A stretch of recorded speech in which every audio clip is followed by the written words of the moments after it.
사업자를 위한 회계관리 기본서. 여론, 사업을 하다 보면 매출이 늘어나는데도 이상하게 돈이 남지 않는 경우가 많습니다. 그 이유는 단순합니다. 매출만 보고 경영을 하면 비용 구조나 현금 흐름에서 이미 구멍이 뚫려 있을 수 있기 때문입니다. 성공하는 사업가와 실패하는 사업가의 차이는 숫자를 다루는 능력에 있습니다. 오늘은 사업자가 반드시 알아야 할 회계관리 기본부터 재무제표 분석, 현금 흐름 관리, 세무 전략, 그리고 위기 예방 방법까지 전부 정리해 드리겠습니다. 회계란 기업 활동을 금액으로 기록하고 분류하며 보고하는 시스템입니다. 겉으로 보면 그냥 장부를 쓰는 것 같지만 경영자의 시선에서 보면 회계는 재무 건강을 점검하고 미래 전략을 세우는 경영의 언어입니다. 내부적으로는 원가를 절감하거나 가격을 결정하거나 신규 사업에 진출할지를 판단하는 근거가 되고, 외부적으로는 세무 신고, 투자 유치, 은행 대출 심사에서 신뢰를 주는 자료가 됩니다. 실제로 회계 수치 하나가 투자 유치 성패를 가른 사례도 많습니다. 이제 재무제표를 하나씩 살펴보겠습니다.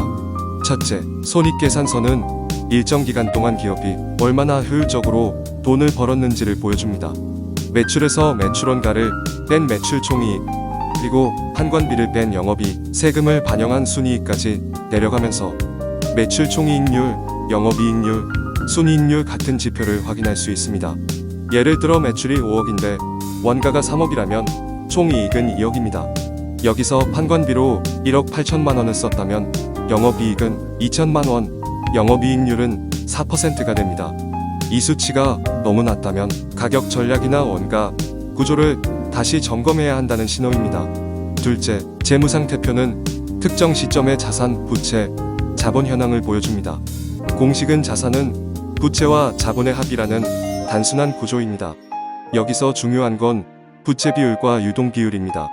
부채 비율은 부채를 자본으로 나눈 값인데 빼고 50%를 넘으면 재무 건전성에 빨간불이 켜집니다.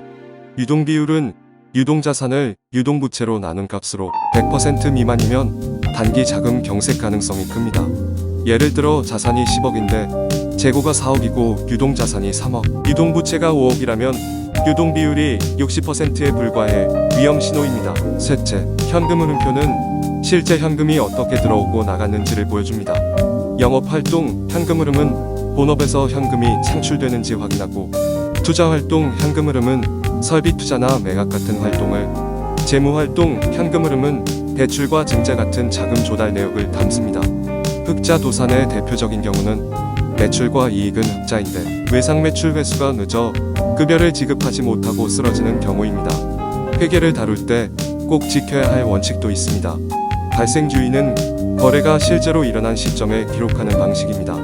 현금이 아직 오가지 않아도 수익과 비용을 인식하기 때문에 손익계산은 정확하지만 현금 부족 위험을 간과할 수 있어 반드시 현금 흐름표와 함께 봐야 합니다.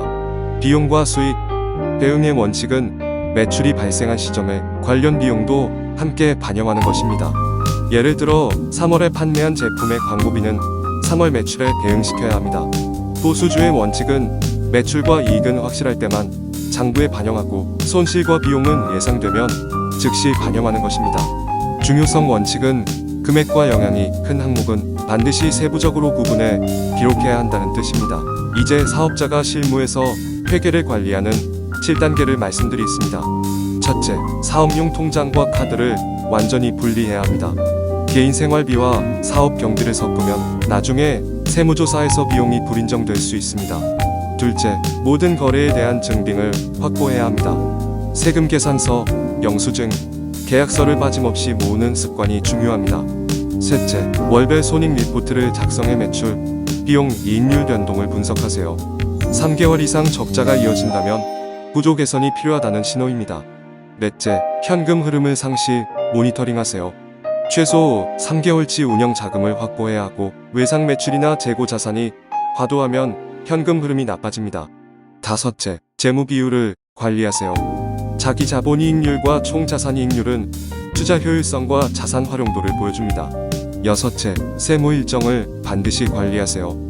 부가세, 법인세, 종합소득세 신고일 놓치면 가산세 부담이 커집니다.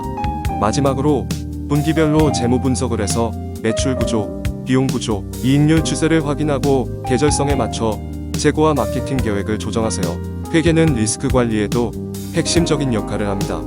유동 비율이 100% 미만이거나 외상 매출 회전율이 90일 이상이거나 재고 회전율이 급격히 떨어지거나 영업이익률이 5% 미만으로 장기 지속된다면 이미 위기 신호입니다. 이럴 땐 거래처 신용평가를 통해 위험 거래를 제한하고 매출 채권 관리 시스템으로 회수 기일을 단축하며 매입과 매출 결제 주기를 맞추고 단기 운전자금 라인을 사전에 확보해야 합니다. 세무 전략도 회계 관리의 중요한 부분입니다. 업무와 관련된 지출은 모두 증빙을 확보해서 경비로 처리해야 합니다. 감가상각을 활용하면 세금 부담을 분산시킬 수 있고 적자가 발생한 경우에는 2월결 손금 공제를 활용해 향후 이익에서 공제할 수 있습니다. 연말 세무 조정 시점에는 매출과 비용을 조절하는 전략이 필요합니다. 마지막으로 디지털 회계와 자동화를 적극적으로 활용하세요.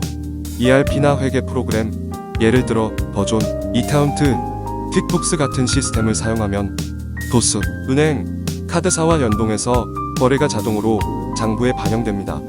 AI 기반 예측 시스템을 활용하면 현금 흐름, 재고 소진율, 매출 변동, 시뮬레이션까지 가능합니다. 정리하겠습니다. 회계는 단순히 숫자를 기록하는 작업이 아닙니다. 숫자를 읽고 해석하는 능력은 경영의 나침반이자 위기를 피하는 방패이며 성장 기회를 포착하는 망원경입니다. 매달 손익과 현금 흐름을 분석하는 습관을 들이세요. 그러면 위기를 사전에 감지하고 기회를 놓치지 않으며 사업을 안정적으로 성장시킬 수 있습니다. 사업자는 회계를 외부 전문가에게만 맡기는 것이 아니라 스스로 숫자의 의미를 이해하고 활용할 줄 알아야 합니다. 오늘의 내용이 대표님의 사업을 지키는 가장 강력한 무기가 되길 바랍니다.